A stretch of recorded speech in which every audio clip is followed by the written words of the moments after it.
Le 31 juillet dernier, le ministère des Mines, du Pétrole et de l'Énergie a publié le prix des produits pétroliers pour le mois d'août. En un mot, le prix du carburant a augmenté. Au début du mois de mai, on avait également connu une augmentation. En fait, entre le mois d'avril et le mois d'août, le prix du super a augmenté de 10,37%.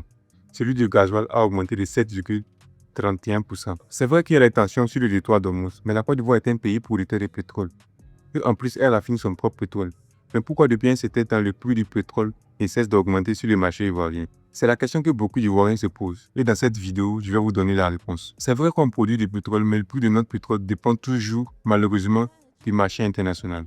Je vous explique. Actuellement, la Côte d'Ivoire produit plus de 60 000 barils par jour, ce qui est bien inférieur à notre besoin de consommation interne. Mais c'est même pas ça le problème. Le problème est que plus de 80% du pétrole brut extrait en Côte d'Ivoire est vendu à l'étranger.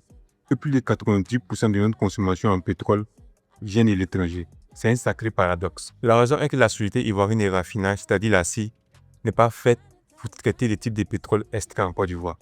La Côte d'Ivoire produit du pétrole léger. Or, la société ivoirienne de raffinage a été créée en 1962 pour traiter uniquement que du pétrole lourd. C'est la raison pour laquelle plus de 93% du pétrole brut traité par notre raffinerie vient de l'étranger, principalement du Nigeria. Le fait qu'on produise du pétrole léger peut être une bonne nouvelle commerciale, car le pétrole léger se vend beaucoup plus cher sur le marché international. Mais localement, cela constitue un problème quand nous n'aurons pas la capacité de raffiner ce type de pétrole. La bonne nouvelle est que le 24 juillet dernier, le ministère des Mines, du Pétrole et de l'Énergie a annoncé la création d'une nouvelle raffinerie à San Pedro d'une capacité de 170 000 barils par jour, c'est-à-dire près de 3 fois celle de la CIR. Cette raffinerie sera spécialisée dans le traitement du pétrole léger et verra le jour d'ici 2040. On espère que quand ça verra le jour, nous serons moins dépendants des prix internationaux. D'ici là, si tu aimes ce genre de contenu, abonne-toi.